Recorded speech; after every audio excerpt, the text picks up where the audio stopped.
நான் அணிஞ்சிட தொடுத்து வச்ச நளினமான மாலை இது.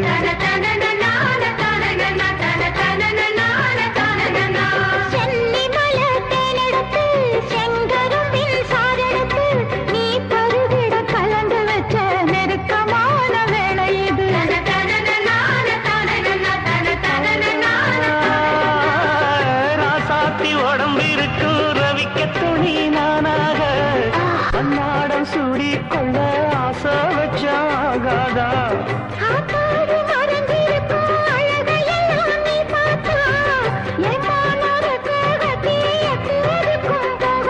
அடிச்சீனி சக்கரையே எட்டி நீயும் நிற்கிறையே நான் ஏங்கி ஏங்கி பார்க்கிற போறாமி பண்ணுறியே.